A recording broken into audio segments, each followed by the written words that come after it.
Hello good morning दोस्तों। तो चलिए शुरू करते हैं 27 अप्रैल 2025 के करंट अफेयर। तो जैसे कि 25 अप्रैल को आप लोग जान सकते हैं, मतलब 25 अप्रैल को वर्ल्ड पेंगुइन डे भी है, नेशनल टेलीफोन डे भी है। उसके अलावा दोस्तों नेशनल डीएनए डे भी 25 अप्रैल को मनाया जाता है ना।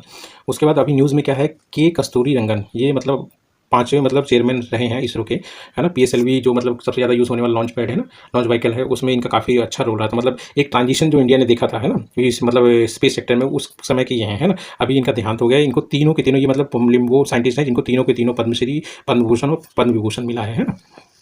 इसके अलावा थर्ड करंट अफेयर आपका आ जाता है लता दीनानाथ मंगेशकर अवार्ड 2025 किसको मिला है दोस्तों? ये मिला है कुमार मंगलम बिरला जी को, है ना। कौन है ये? आदित्य बिरला ग्रुप के चेयरमैन है, ठीक है। अब थोड़ा सा इसके बारे में जान लीजिए। लता मंगेशकर जी का जब देहांत हुआ था, उन्हीं की याद में इसको स्टार्ट किया था 2022 में, और सबसे पहले जिसको मिला था वो नरेंद्र मोदी जी थे, हमारे प्राइम मिनिस्टर जी।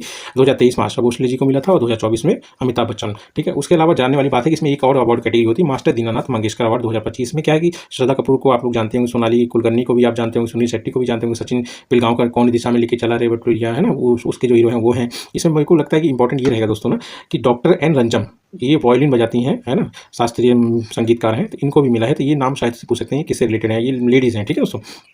उसके बाद फोर्थ आप देख लीजिए। फोर्थ में क्या है कि पाकिस्तान ने कैंसिल कर दिया शिमला एग्रीमेंट, ठीक है। अब शिमला एग्रीमेंट की इसलिए कैंसिल किया कि इंडिया ने इंडस वाटर ट्रीटी को सस्पेंड कर दिया। अब थोड़ा सा इसमें जानने वाली बात यह है कि ये शिमला एग्रीमेंट है क्या, कब हुआ, क्या क्या इसकी चीज़ें हैं ना। तो शिमला एग्रीमेंट जो दोस्तों हुआ था वो 2 जुलाई 1972 में हुआ था, है ना। शिमला हिमाचल प्रदेश में हुआ था, ठीक है। कब हुआ था? 1971 के इंडिया पाकिस्तान वॉर के बाद हुआ था, ठीक है। साइन किसके बीच में हुआ था? इंदिरा गांधी जो हमारी उस समय की प्राइम मिनिस्टर थी, और जुल्फिकार अली भुट्टो जो प्रेसिडेंट थे पाकिस्तान के। अब इसमें क्या क्या एग्रीमेंट होते हैं? इसमें एग्रीमेंट पहला क्या हुआ था कि मतलब अपने डिस्प्यूट्स को दोनों कंट्रीज पीसफुली मतलब सॉल्व करेंगे, ठीक है। दोनों के दोनों एक दूसरे की सोवरेनिटी और इंटीग्रिटी को रिस्पेक्ट करेंगे। उसके बाद थर्ड पार्टी का यूज़ नहीं किया जाएगा किसी भी डिस्प्यूट के लिए, मतलब जैसे कश्मीर हो गया ना, को मतलब सॉल्व करने के लिए, ठीक है। Both will follow regulations bye UN charter, ठीक है। जो भी रेगुलेशंस होंगे, जो भी रूल्स होंगे, सबको फॉलो करेंगे। बायलैटरल रिजोल्यूशन होगा अपने मतलब आपस में बात करके, मतलब लड़ाई झगड़ा नहीं, सिर्फ बातचीत से होगा, मतलब जितने भी डिस्प्यूट सॉल्व किए जाएंगे। और 1971 में जो सीज फायर लाइन हो गई थी उसी को एलओसी मान लिया जाएगा, ठीक है, दोनों के द्वारा, ठीक है। इंडिया ने क्या किया था उस समय? कुछ टेरिटरी मतलब कुछ मतलब स्ट्रेटेजिक वाली जो टेरिटरी मतलब रीजन उसको छोड़ के बाकी 13,000 किलोमीटर स्क्वायर तक के मतलब एरिया को वापस कर दिया था पाकिस्तान को, है ना। मतलब इसी एग्रीमेंट के थ्रू पाकिस्तान ने बांग्लादेश को भी मान्यता दे दी थी इसी एग्रीमेंट के थ्रू। अब 1971 का वॉर हुआ क्या था? देखिए 1971 में इंडिया पाक वॉर हुआ था, 13 दिन तक चला था, 13 दिसंबर 1971 से 16 दिसंबर 1971 तक। इसका रीजन क्या था दोस्तों? देखो, एक ईस्ट पाकिस्तान था और एक वेस्ट पाकिस्तान था। वेस्ट पाकिस्तान जो हमारे यहाँ पे है, ठीक है। ईस्ट पाकिस्तान मतलब पुराना नाम था किसका? बांग्लादेश का। तो उसमें क्या हुआ था कि मतलब शेख मुजीबुर रहमान है अवामी लीग के, उन्होंने मतलब जीते थे मतलब इलेक्शन में, पर उनको क्या है कि ईस्ट पाकिस्तान वाले मतलब वेस्ट पाकिस्तान वाले से बर्दाश्त नहीं हुआ। वो सोचे मतलब हमारे रहते हुए वहाँ के रीजन का कैसे कोई जीत सकता है, तो उन्होंने उसको माना नहीं।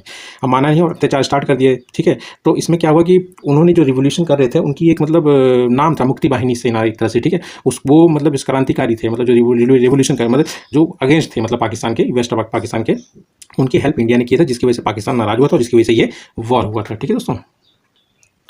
अब जो वॉर हुआ था दोस्तों 3 दिसंबर 1971 में पाकिस्तान ने अटैक किया था सबसे पहले वेस्टर्न कोस्ट पे अपने, है ना, एयरफोर्स से, है ना। इससे क्या हुआ कि मतलब जब वॉर खत्म हुआ तो पाकिस्तान ने 16 दिसंबर 1971 को कम से कम 93,000 सोल्जर्स को मतलब सरेंडर किया था। किसके साथ? मतलब लेफ्टिनेंट जनरल ए नियाई जी के साथ, है ना। इससे क्या हुआ कि इस चीज़ ने इससे क्या हुआ कि बांग्लादेश का नया जन्म हुआ, है ना। अब आप लोग जान लीजिए इस दौरान में एक ऑपरेशन ट्राइडेंट भी चलाया गया था इंडियन नेवी के द्वारा, ठीक है, 1971 के इंडिया पाक वॉर के दौरान में, ठीक है, जिससे मतलब विजय मिली थी। उसके बाद फिफ्थ इंडियन नेवी है जान लें दोस्तों, जो ऑपरेशन ट्राइडेंट चलाया गया था, ठीक है।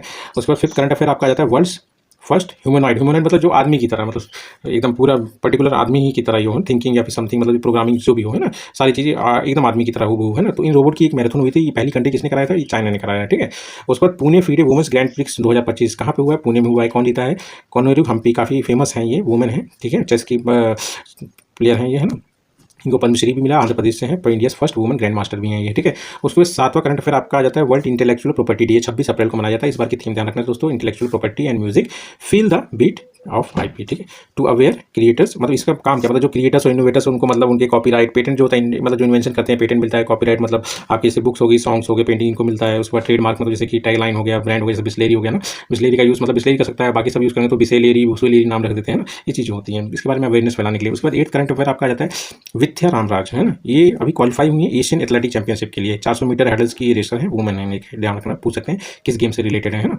उसके बाद आपका आ जाता है स्टैनफोर्ड एआई इंडेक्स 2025 किसके द्वारा, मतलब कौन बेसिस पे? इन्वेस्टमेंट के हिसाब से, मतलब एआई में किसने सबसे ज़्यादा इन्वेस्टमेंट किया, तो उसमें आप ध्यान रखिए इंडिया की रैंक है 7th, ठीक है। फर्स्ट कौन है? यूएसए, चाइना है 2nd। उसके बाद 10th करंट अफेयर आपका आ जाता है वर्ल्ड इम्यूनाइजेशन वीक, मतलब वैक्सीनेशन के लिए अवेयरनेस फैलाना, ठीक है। ये कब मनाया गया? मतलब 24 से 30 अप्रैल तक मना जा रहा है, अभी चल ही रहा है ये, ठीक है दोस्तों। अवेयरनेस ऑफ वैक्सीनेशन, थीम क्या है? Immunisation for all is humanly possible. ठीक है दोस्तों, चलिए ठीक है दोस्तों, ये आज के करंट अफेयर थे। और अगर वीडियो अच्छा लगा तो प्लीज़ सब्सक्राइब जरूर करिएगा, लाइक करिएगा। थैंक यू दोस्तों।